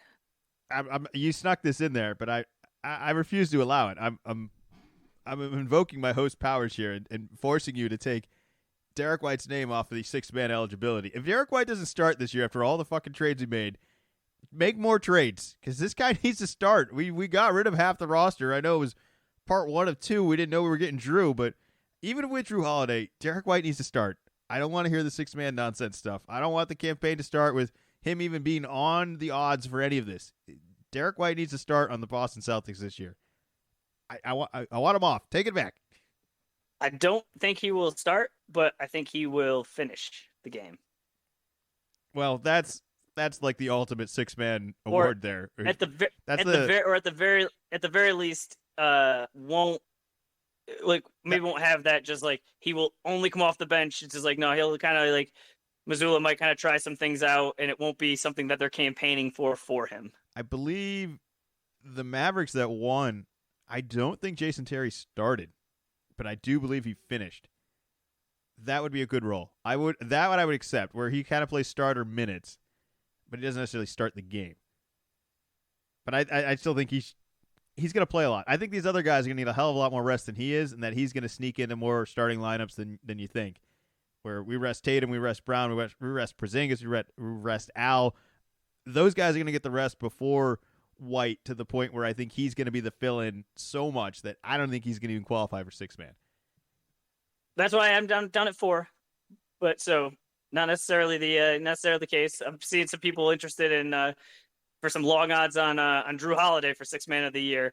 But I get the basketball part of it, but there is a contract and there are certain outside of basketball things that have to be taken into consideration that Missoula will have to do. All right, moving on. Defensive Player of the Year. I wrote down a couple names. I think last year you were Team Mobley. I was Team Jared Allen. It probably could have been either of them. I was not on the Jaren Jackson Jr. bandwagon. However, this year, if that team in Memphis, with the injuries that they have to Steven Adams and Clark, and him truly being the only big on there, if they end up having an impressive defensive performance at all, like I'm talking to, this team is like a 6 seed without Jaw, and he is the main centerpiece for the defense. I think he'll have even more votes and even more reasons to vote for him this year than in the past. But I don't have him as number 1. I have Giannis as number 1 because I think lightening the load on him having to run the offense and do anything offensively or any of the clutch plays, and just letting him play defense and clean up and rebound and just be this freak monster in the paint, I think he's just going to be a dominant defensive player this year. And I think it'll be down to those two. If Jackson gets a whole bunch of opportunities, I think he'll have a chance to outshine everyone with a lesser supporting cast, and that'll hopefully cast him a little bit more value. But I think Giannis is a safe pick here. I'm locking that in. Did you have these guys on your list? Darren at 1, Giannis at 2. I agree where I just think Giannis is just, with the injury last year, how they got bounced by Miami, and he's just kind of been stewing all year. And I think we've talked about it, but just he's the guy that's going to play. Like, yep, there's still going to be load management. They're trying to kind of get rid of it. There's been some weird NBA-supported reports saying, oh, no, load management, that's not real. That doesn't really actually do anything. It's just kind of suspect, coming from the NBA right before there's going to be a big TV contract coming up. But I think just in general, he wants to play. He's going to force his way to be playing. Should stay healthy. After him, I went Mobley, and then some just regular favorites. I got Anthony Davis, and I got Bam Adebayo. How many wins does San Antonio need for Wemby to get any Defensive Player of the Year votes? Because if he's plays, they got to at least be flirting with a play-in spot. All right, and he's got to play at least 65 games, I think. I'm just saying that just to be even considered in the conversation here. So there's like a minimum that he's got to hit, and there's a minimum wins of success that this team needs to have. But I do think just him being out there is going to be a stupid amount of blocks where people are going to underestimate a lot of things about him. I actually think he's been impressive with not fouling. I don't know how long that'll hold up against playing against the really, really good guys that are really ready to go, but I think he's got a chance. He's just going to naturally block shots. Like I think he may just garner votes. Like they're just going to come to him. But maybe not this year. Perhaps next year. I think Defensive Player of the Year is a little bit different than MVP, where if you're just putting up, those kind of stats. So I think he could be in the mix. But yeah, to win it, you gotta have to be on a team that's in the playoffs. Top 10 seed, 65 games, and he's got to average 4 blocks? Because I don't think that's crazy. Like I think that is crazy. 4 blocks a game. That's how he's going to win. That's how he's going to win being a 10 seed in the West. He's going to win Defensive Player of the Year by being a 10 seed in the West, averaging 4 blocks a game. It's possible. 4 blocks a game? I don't think it's impossible. He puts his hands out. People are just going to shoot into his hands. All right. That wouldn't be a record. I'm looking it up. Mark Eaton holds the all-time record, 5.5, and Manute Bol, and these are both in the mid-80s, averaged 5 blocks a game. Well, that's the only way he's going to win. That'd be so many blocks. That would just be so dominant for fantasy.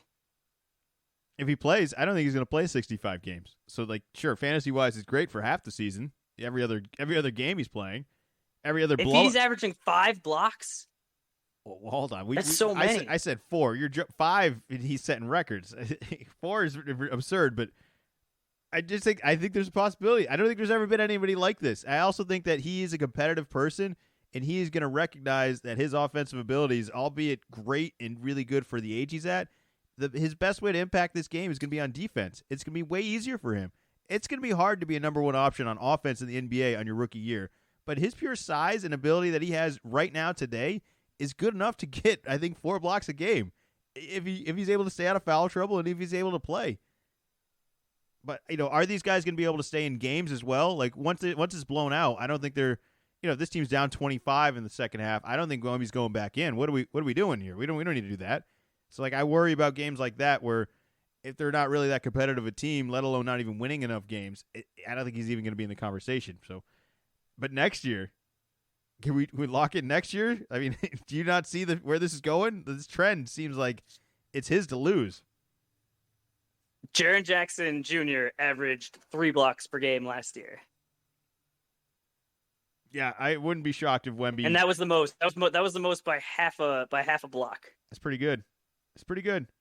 He fouled a lot last year too. So the impressive part with him is that he was able to do it on almost limited minutes that he handcuffed to himself. Just limiting opportunities. All right, well that's exciting. But we'll see how that one all plays out. Next category, most improved player.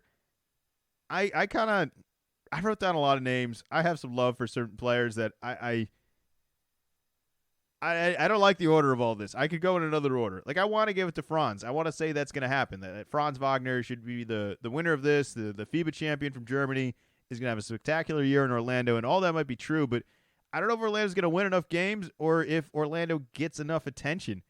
I think there's an advantage to someone like Austin Reeves being in L.A. that's going to just get him a little bit more votes. But above all of those 2 players, I still think Mikal Bridges is going to be the most deserving of it. Now, we all know how the votes go. I just feel like the votes are going to go to Austin Reeves, and they're not going to go to Franz or Mikal Bridges. But those would be my votes. If you're asking me to pick one to bet on, I would bet on Austin Reeves, but I am picking Mikal Bridges. Are these guys on your list at least? Am I talking to the same person? Reeves is not on the list, but Mikal is my number 1 pick. Did Franz make it? Franz did not make it. He didn't make it? Was he too good last year? Because that's the other weird thing about this. Like, when Ja Morant won it, it was like, well, he was an all-star. Like, of course, like, yeah, but wasn't this the trajectory that he was supposed to be? He was supposed to be this good? Like, Austin Reeves, I feel like, had a lower ceiling, and now there's an expectation where it's like, wow, he really became a player. Like, that's how I remember most improved players kind of being historically. Bridges a similar way, where he was a role player over there, and now he's become the main guy, and you think everyone's going to be shocked on how well he handles that and how much of a workload he's able to really dish out. And it's a good situation to get some votes. It's going to be a shame when they just lock in Austin Reeves because he's got that Laker jersey on. Mm-hmm. All right, last one, Executive of the Year. We don't always do this one because I don't always think it's as exciting of a conversation, trying to figure out who's made some good moves, whether it be trading, or GM sort of work, or just assigning coaches.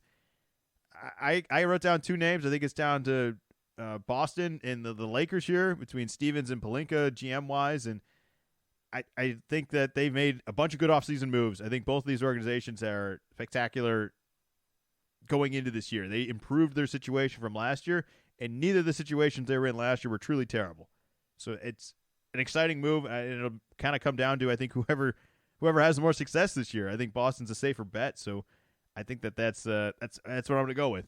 I think they're going to win a lot of games, and they are going to win a lot of games because of a lot of the moves they've made. And I think some of those moves are much more than just the trades. It's sticking with Joe Mazzulla. Like, that's a big move right there. So, like, if this works out, I think that there's no way that Boston doesn't win it. But who'd you have? I'm also going with Brad, but agreed with what you said, as well as Giannis just signed an extension for 3 years. After I had written down my pick, as they happened while we were talking on the podcast. So I wonder if I should be switching it over to the Bucks, because if the changes you make it so Giannis was willing to sign a 3-year extension, that's a pretty good move as an executive. Yeah, it's just about as much you could do. You're hoping for that. This is the result you're hoping for. I forgot we have the Clutch Award as well. So Yep. I don't know how to really define this. I feel even worse trying to pick it, but I wrote down Donovan Mitchell and Trae Young. I think that Tatum and Lillard are both fair for the conversation. This is a weird one where you can't be dominant and in close games at the same time, right? Like, so it's kind of almost like picking the kickers in football, where it's like you want a good offense but not a great offense.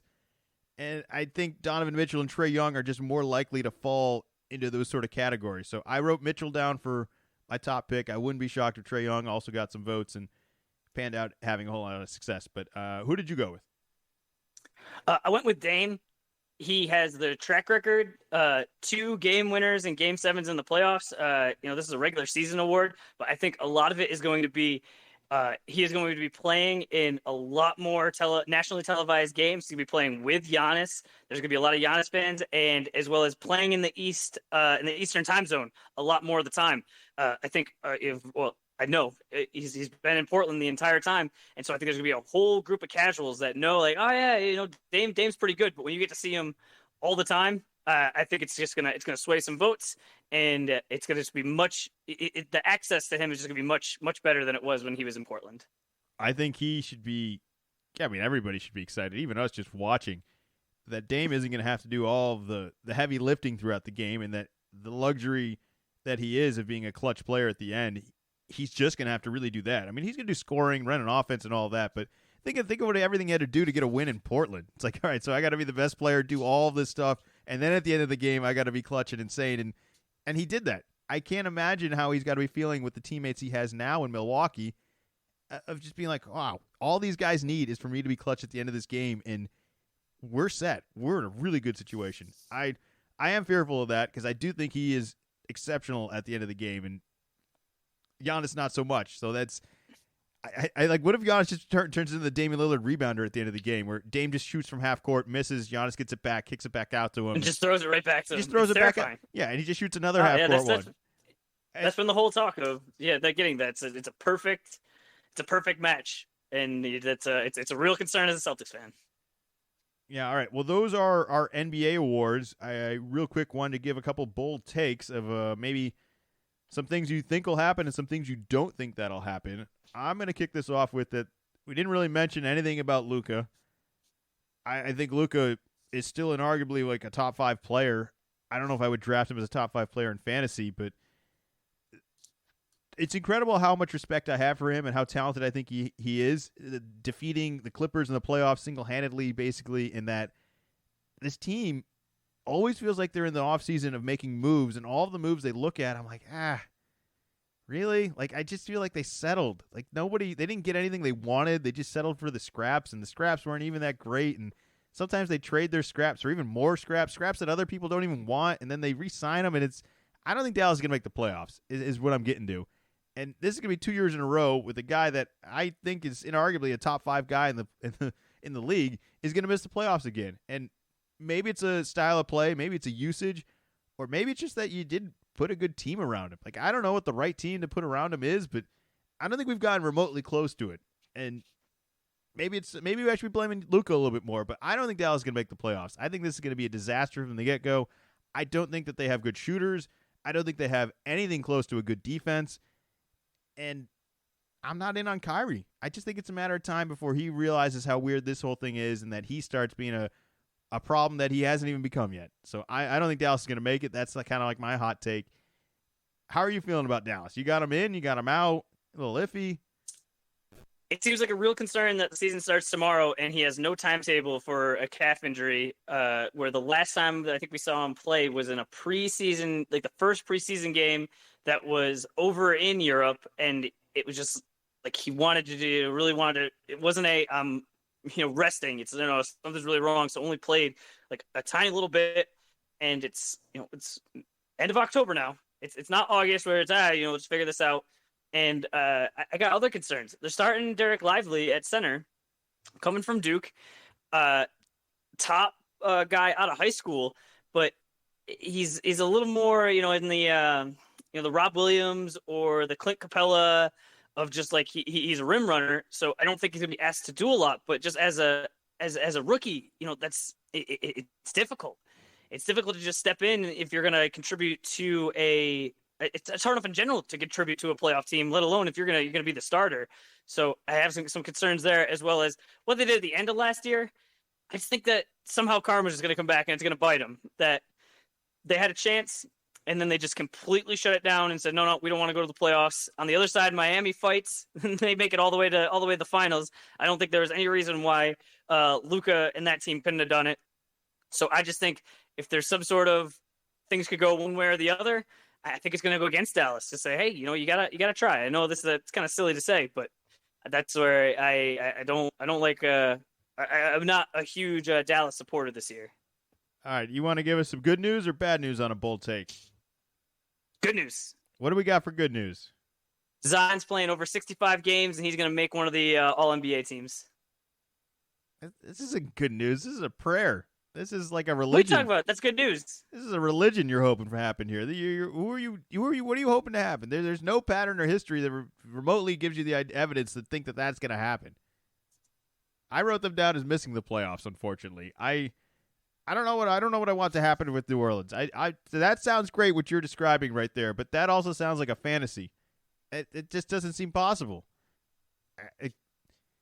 Like, you really think that there's going to be a year where Zion's actually able to play from start to finish? This year. This is it. Do you want bold takes or do you want like wimpy, like soft takes? No, I just didn't want you to pick another Duke player. I was happy to bring up Lively. I thought that was concerning. What are you talking about? Another Duke player? I just mentioned it because Lively's on the team, but I don't think I really even put him in a very flattering light. I was like, I'm hoping for him, but no, I'm giving you credit for being critical of a Duke player and not just having the fantasies of like, Zion for MVP. He's gonna have his own shoe deal and whatever by the end of the year. Just massive stuff. I would love to see it. I'm not rooting against Zion. I'm not rooting against the Pelicans. I actually think Ingram had a rough FIBA Olympics, and if anything, he should have a chip on his shoulder because I think he is a very effective NBA player, and it just maybe didn't work within a system at FIBA over there, but I think he can work very well with the team he has here in New Orleans. There's something off about this team, man, and until I see what you're saying about Zion, I have a hard time buying into it. Like I said, what is the evidence to think that? Like, we hope for that, but I've seen nothing remotely close to making me think that is going to happen. That is why it's a bold take. Yeah, I think it's crazy. There's one of the segment where you're supposed to go, hey, I think Joker is going to be good this year. Do you want me? Because I could tell you that. I could tell you to draft Christian McCaffrey if you want. I'm so envious of you. I have McCaffrey going on in a couple hours right now, all right? Easy. He might not even play tonight. All right. He's playing. Don't worry. What do you got for bad news then? Who's going to disappoint this year or disappoint you? It's going to disappoint me. Or themselves. Did you have a bad news one? I had Dallas out. Did you also have Dallas? I don't know if it's bad news. It's bad news for some people, but it's good news for me. I think Miami is going to be back in the playing games. See, I think we're going to be doing the exact same thing we did last year when we're the 1 seed and just hoping that they're not the 8 seed, so we don't have to go against them in the first round of the playoffs. But I think they're going to be at the bottom, and they're going to be fighting and scraping just to get into the playoffs again this year. I think Memphis and Indiana will be playing teams, and that's good news for Indiana, and that's maybe not what you want to be hearing from Memphis. Although maybe it is what you want to be hearing from Memphis. You don't have a whole lot of things going your way into this season between Ja being out. You make the trade for Smart. I think Smart is out right now. I don't think he's healthy. You lost. No, I think he's back. I think he played the last preseason game because it was like, hey, like he hasn't played yet, but I'm pretty sure he played that last preseason game. They don't have Tyus Jones anymore, which I think is a huge loss that they haven't replaced, and that this whole we were pretty good without Ja had a lot to do with him. And then they just lost Steven Adams again, which was the main problem last year, that they said this team doesn't function without a big, and specifically Steven Adams. He's the veteran leader, and it's like, guys, just grow up. You got to be able to do this without him. Like, he's not even that much of he doesn't move the needle that much. Like, it was incredibly the value that this team personally had for him, for a player that is very good. I'm not taking anything away from Steven Adams, but isn't like a game-changing aspect. Like, they should have been able to overcome that. And now that they were like, no, don't worry, he'll be back this year, and he's gone already. It's not happening. And Clark is out for the whole year. He's got an Achilles thing he's getting over from. I just don't like what Memphis is set up for right here without Jaw and being reliant on guys like Derek. Like, they're going to be relying on Derrick Rose this year. Do you like the idea of that in the Western Conference, of saying like Derrick Rose is going to play critical minutes for us? I don't like. I saw him play for the Knicks, and it's not the best strategy. Now, the upside, the good news is I think Indiana is going to make the playoffs. I think Halliburton is going to be great. I think Bruce Brown is going to be really fun to play with him over there. I think Miles Turner, and there's some talent going on over there in Indiana, and I think that they are going to have a whole lot to let everyone know about. I think they're going to have some swagger this year. I'm in on Halliburton. I'm very excited for that. Any other NBA takes you wanted to share with the people before the season kicks off this week? That's all I got. I'm sure I'll have more takes as the season gets going, but I am very excited. On Friday, I was forced to watch baseball because that was the only thing that was on. It actually turned out it was a really good game between the Astros and the Rangers. There was not quite a fight, but it was benches clearing. It was very exciting. I didn't like how it ended with Altuve hitting a very clutch 3-run home run to seal that victory. That Game 7 is tonight, but also going on that Friday was Countdown to Craziness. So Duke was starting off their pep rally, and at the same time, I was getting ready for my first fantasy basketball draft. And just knowing basketball is just right here. It's so exciting. All I knew is I got one more sleep, and then there is going to be 2 very juicy games tomorrow night. Basketball is here. Last week we talked about me picking and joining a fandom to a new college basketball team. I was previously a Syracuse fan, and Boeheim retired, and the relevancy of Syracuse basketball has certainly weakened to the point where we thought it was eligible for me to pick a new team.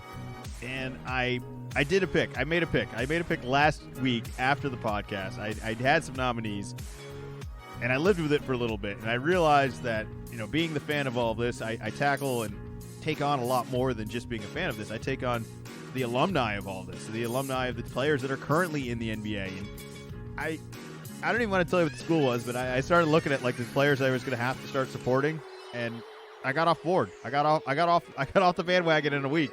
So it's going to be Michigan State. It wasn't Michigan State originally, but it's going to be Michigan State because I don't feel like I'm ever going to get off the bandwagon. I've already kind of been on it quietly the last couple of years. I think it's the most natural thing for me to do. Like, the other thing was I felt like I was faking it with this other school, like, all week. It was like, oh, yeah, that's right. I got to care about this school now. Oh, yeah, these guys play on this week. Oh, yeah, here are the big games for this. And I was like, I just don't feel it. I don't feel the connection to it at all. But I feel a lot more of a connection to Michigan State. It wasn't the team I anticipated picking. And if Izzo retires in 3 years, this is just a segment that just grows on where it's just like, let's give Will a new team. one more run. It's like just continuous grad school every couple of years. We'll just add a new one.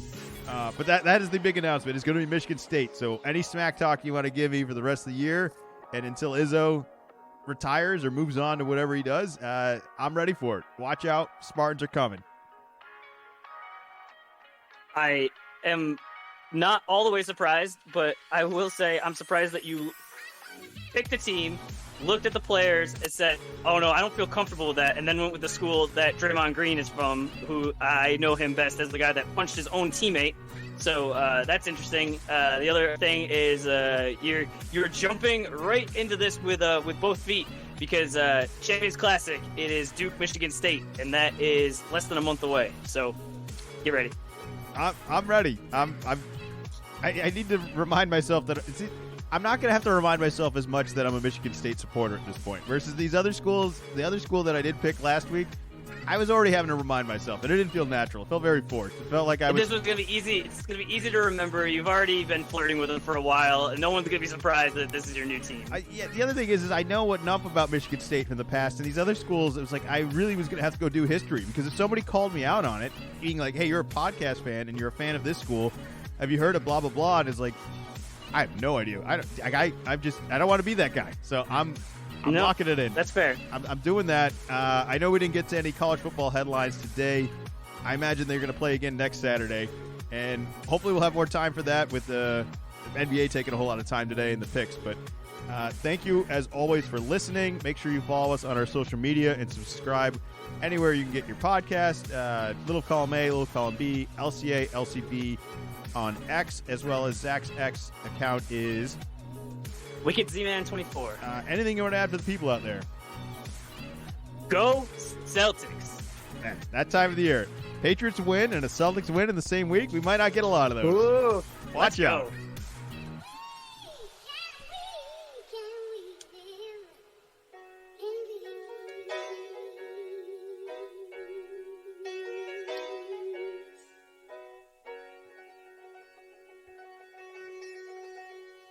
Little column A, little column B.